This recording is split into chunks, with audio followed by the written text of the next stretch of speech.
Hi, my name is Sarah Mazey, and in today's presentation, I'll be going over mandated surveillance in IT. The agenda for today consists of reviewing what is electronic surveillance, the timeline of how electronic surveillance has developed since 1791, the main 4 types of electronic surveillance that we use today, 3 current events dating back to 2013, a SWOT analysis, and finally some discussion questions. What is electronic surveillance?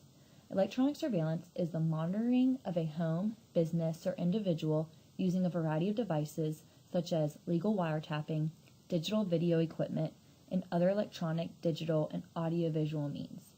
Today, electronic surveillance can also refer to surveillance done through a computer or mobile phone. For example, computer surveillance can include email tracking, internet surveillance, and remote PC surveillance. One might ask, is electronic surveillance legal?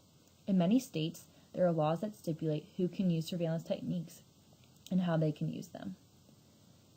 Electronic surveillance laws are especially strict because there are many ways that it can be used to invade privacy. Electronic surveillance can be dated back to 1791 with the implementation of the Bill of Rights, the Fourth Amendment, which declares a right to be free from unreasonable searches and seizures. In 1934, the Federal Communications Act was the first law to formally address wiretapping and established the Federal Communications Commission, which is the FCC. Under the Act, wiretapping is not illegal, but information gathered may not be disclosed. In 1952, President Truman established the National Security Agency, the NSA, to protect the nation. Part of its current mission is to defeat terrorists and their organizations at home and abroad. In 2001, during the wake of 9/11, Congress passed the Patriot Act, which eases wiretapping restrictions. Section 215 of the Act allows the sharing of any tangible thing as part of a foreign intelligence or international terrorism investigation. In 2013, The Guardian and the Washington Post revealed a secret program called PRISM, which was launched in 2009, that grants the National Security Agency access to the personal data of millions of people through Microsoft, Yahoo, Google, Facebook, Apple, and AOL. Due to an outroar, recommendations were given to the NSA, which included handing authority of metadata from surveillance to a third party, such as telecommunication companies or a private group. This required the NSA analyst to obtain a court order before accessing the data. In 2015, a three-judge panel of the Second U.S. Court of Appeals ruled in May that Congress never authorized the bulk collection of phone records of U.S. citizens when it passed the USA Patriot Act. And therefore, the National Security Agency program, whatever they do, is illegal. So therefore, the Senate voted to pass the USA Freedom Act.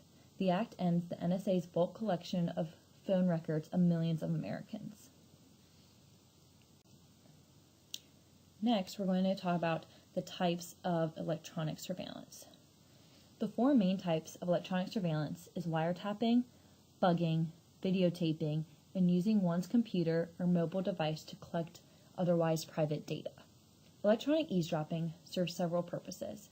First, for the enhancement of security for persons and property. Second, for detection and prevention of criminal, wrongful activity. And third, for the interception, protection of valuable, useful, scandalous, embarrassing, and discrediting information. Wiretapping means connecting a concealed listening or recording device connected to a communications circuit. Wiretapping is achieved either through the placement of a monitoring device, informally known as a bug, on the wire in question or through built-in mechanisms in other communication technologies. It is not illegal to record conversation if parties are aware and give their consent. Concerns have been raised by the National Security Agency monitoring of private citizen communications since it was revealed that they had been wiretapping on a broad scale without even a stated justification. Concerns are often dismissed because only metadata is collected, rather than the content of messages, but even the data can be extremely revealing. A bug is a device that is placed in an area which then intercepts communication and transmits them out of that area to a listening post. The eavesdropper can be a few feet away from the victim, hundreds, or even miles away, depending on the type of bug that is used. There are 5 primary categories of bugs: acoustic, ultrasonic, RF, optical, and hybrid. Acoustic bugs is the placing of a water glass or stethoscope into an area and directly intercepting the communication with the naked ear. An ultrasonic technique is used to convert the sound into an audio signal above the range of human hearing. The ultrasonic signal is then intercepted nearby and converted back to audio. An optical bug is a bugging device that converts sound into an optical pulse or beam of light. Any of the above techniques and devices can be combined to make a hybrid eavesdropping device. Video surveillance is continuing to evolve after 9/11.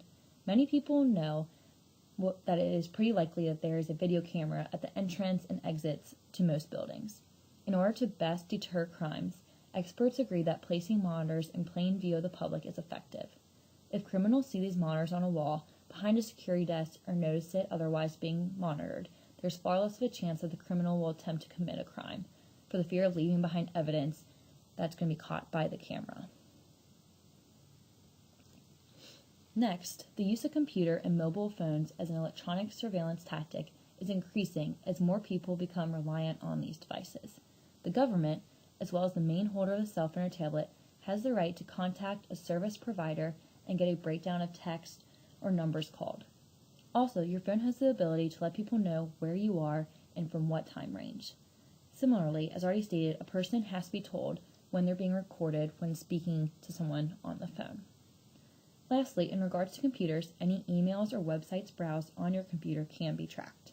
It is very important to know your rights within the state you live in regards to electronic surveillance.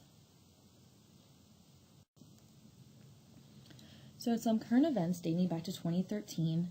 So in 2013, the Foreign Intelligence Surveillance Court, the FISA, granted the order to the FBI that gave the government unlimited authority to obtain the data for a specified 3-month period ending on July 19th.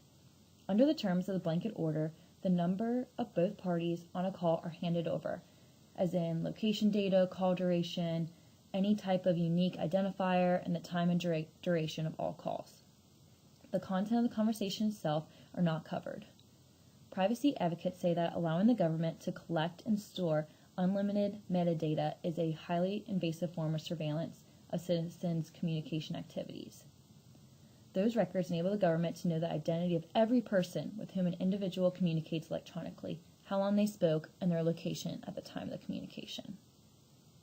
In 2016, the FBI wanted Apple to help them mine data from an iPhone used by one of the shooter attacks in San Bernardino. The FBI did not ask Apple to break the phone's encryption, but rather to disable the feature that wipes the data on the phone after 10 incorrect tries at entering a password. Apple continually stated that it does not hold a decryption key, only the phone user does or someone that knows the password. Apple argued that if it had a code that would open all iPhones, like a master key, that would lower their security. In 2018, the Department of Justice tried to force Facebook to give it access to voice call conversations made in its Messenger app. The government wanted access to alleged gang members' Facebook Messenger audio, but Facebook refused. The case ended up being dropped, but a judge agreed with Facebook.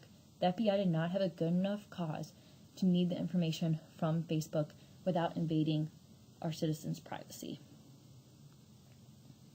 So next we have a SWOT analysis, and so the major strength of electronic surveillance is used to protect the government, and the government then will protect its citizens, the United States. Also, since surveillance is a credible source, it is more easy to pinpoint or piece together how an illegal event occurred. Another strength is that surveillance data is easy to obtain, so the police and FBI can get more information quickly and come to a quicker decision. Some opportunities is that it can help prove one's innocence, especially in court. Another opportunity is that we can always be one step ahead of a nation that wants to attack the United States. A few weaknesses is that many people see electronic surveillance as an invasion of personal privacy. The Fourth Amendment declares a right to be free from unreasonable searches and seizures, but is not concrete. There's a lot of gray area there. Another weakness is that if a person's private information is taken, a person or persons can get a hold of data whose eyes were never supposed to see it. Some threats is that it's the government's duty to take care of national security, but the government cannot invade the privacy of its citizens to do so. Next, we have some discussion questions. First, do you think the government has the right to listen and watch us at any time, even without notice? Should law enforcement be required to get a warrant before accessing our emails, chat, and text messages? Third, are some forms of electronic surveillance more constitutional than others? Fourth, if a person doesn't have anything to hide, why should they care if their personal information has been reviewed by the government? And lastly, do you think social media platforms should give the FBI any information they ask for? What are the boundaries? Thank you all for listening to my presentation, and I look forward to your feedback.